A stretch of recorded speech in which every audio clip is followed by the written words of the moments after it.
Le titre de ce livre, c'est L'homme spirituel. Il est écrit par le bien-aimé frère Watchman Nee. Nous sommes à la 10e et la dernière partie de ce livre. Chapitre 4, la 10e et dernière partie de ce livre. Chapitre 4, petit 5. Chapitre 4, la 10e et dernière partie de ce livre. Chapitre 4, petit 5. Le Seigneur Jésus revient bientôt. L'heure est venue de déclarer à la mort une guerre totale. Comme nous luttons contre le péché, contre le monde et contre Satan, nous devons lutter contre la mort. Il ne suffit pas de demander la victoire, il faut la prendre. Si nous pouvions, à la lumière de Dieu, regarder un peu en arrière, nous pourrions peut-être compter le nombre de fois que nous avons été attaqués par la mort. À force d'attribuer les événements à d'autres causes, nous voyons s'effriter notre force de résistance. Si nous avions plus de discernement, Dieu nous fortifiera pour nous accorder une victoire plus éclatante.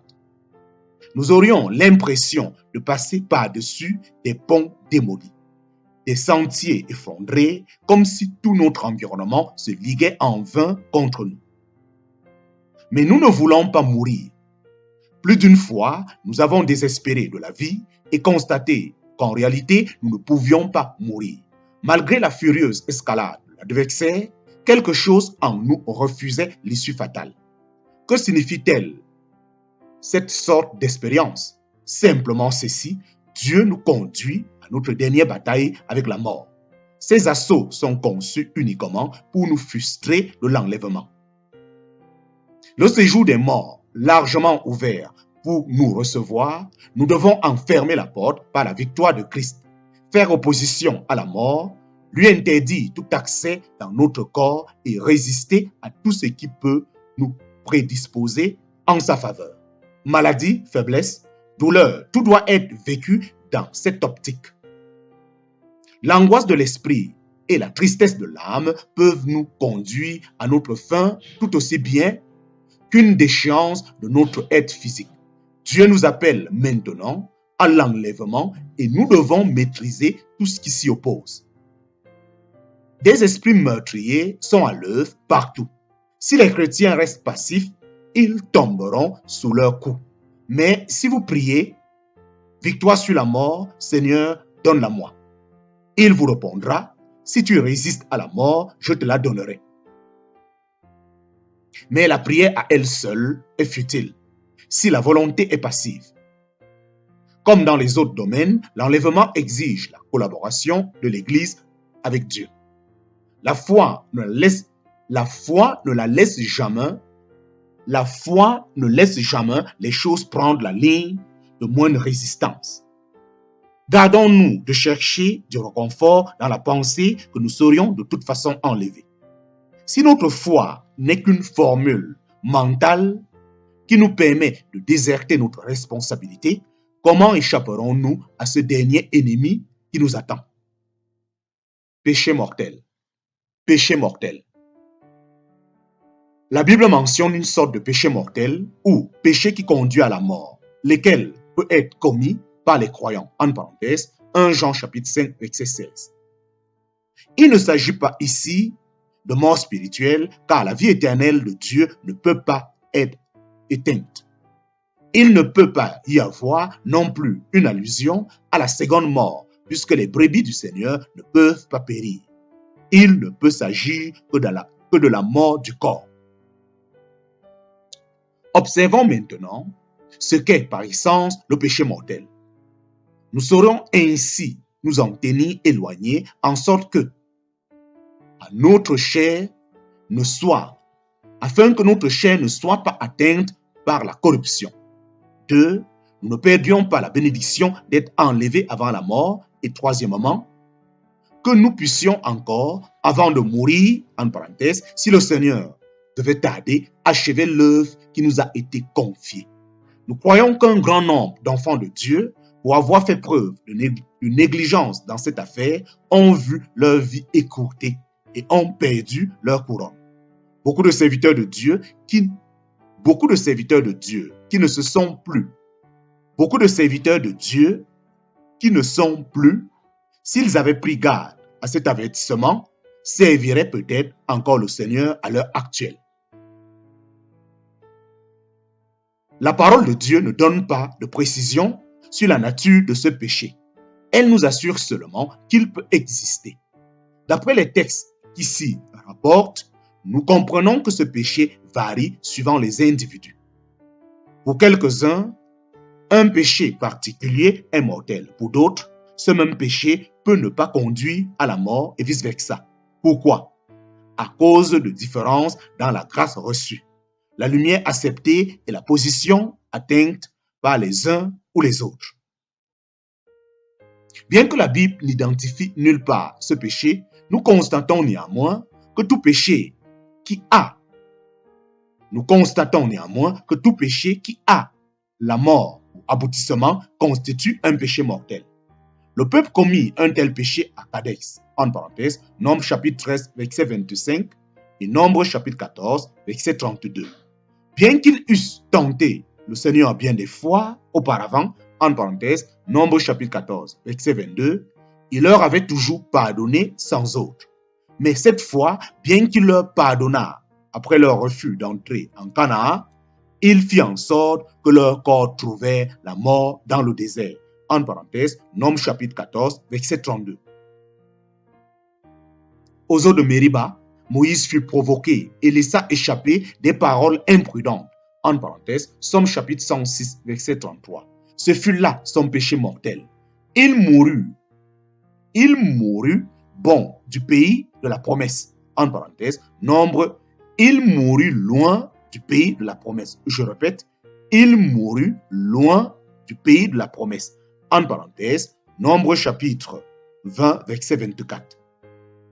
L'homme de Dieu qui voyageait de Juda à Bethel désobéit au commandement de l'Éternel dans une question touchant le manger et le boire et commit ainsi son péché mortel. En parenthèse, 1 Roi chapitre 13, versets 21 à 22. Dans le Nouveau Testament, nous apprenons comment Ananias et Saphira furent punis de mort pour avoir commis ce qui fut pour eux le péché mortel, parce qu'ils essayèrent de mentir au Saint-Esprit en retenant une partie du produit de la vente de leur terrain. En parenthèse, Actes chapitre 5. Le Corinthien qui vivait avec la femme de son père fut aussi coupable de cette sorte de péché, obligeant l'apôtre à prononcer un jugement en prescrivant aux frères de Corinthe de livrer cet homme à Satan pour la destruction de la chair. En parenthèse, 1 Corinthiens chapitre 5, verset 5. Quelques frères de Corinthe moururent pour avoir profané le corps et le sang du Seigneur. En parenthèse, 1 Corinthiens chapitre 11, versets 27 à 30.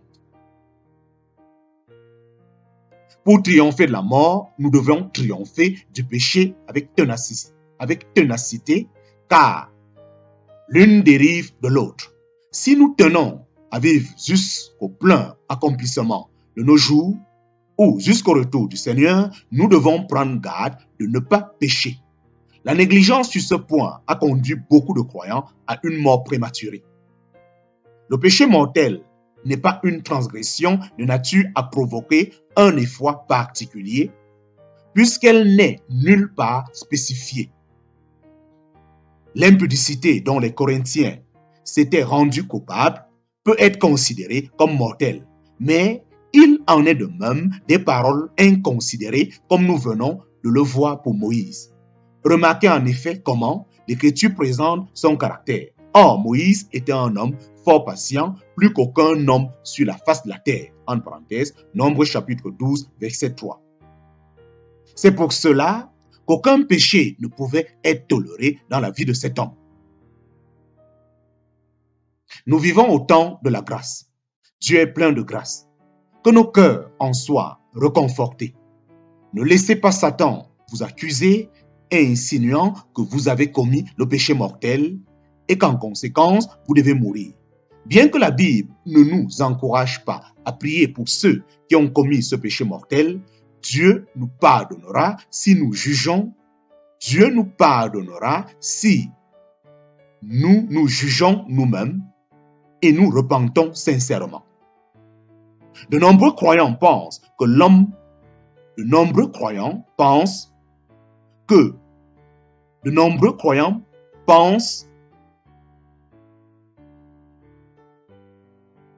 De nombreux croyants pensent que l'homme mentionné dans 2 Corinthiens chapitre 2, versets 6 à 7 est précisément celui qui avait vécu avec la femme de son père. Dans 1 Corinthiens chapitre 11, versets 30 à 32, il nous est rappelé que même si nous avons commis le péché mortel, nous pouvons échapper à la mort si nous nous jugeons nous-mêmes sincèrement. C'est pourquoi ne permettez jamais à aucun péché de régner dans votre corps, de peur qu'il ne devienne votre péché mortel. Notre chair peut être affaiblie, mais nous ne devons jamais perdre le sens du jugement de nous-mêmes. Nous devons juger notre péché sans pitié. Il est vrai que nous ne pouvons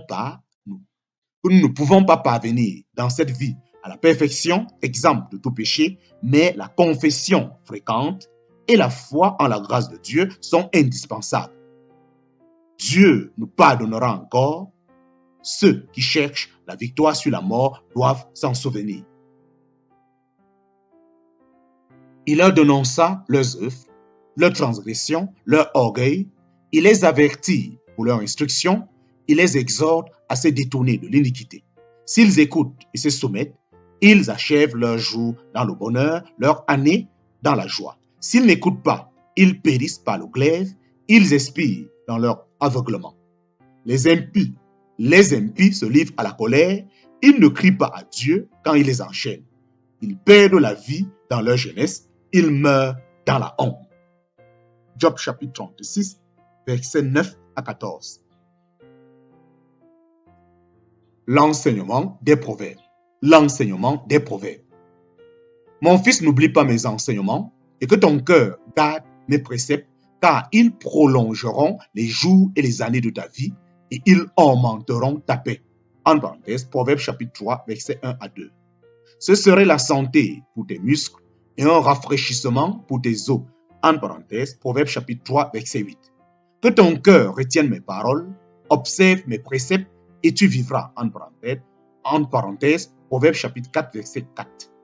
Écoute mon fils et reçois mes paroles, et les années de ta vie se multiplieront. En parenthèse, Proverbe chapitre 4, verset 10. Retiens l'instruction et ne t'en dessaisis pas, garde-la car elle est ta vie. En parenthèse, Proverbe chapitre 4, verset 13.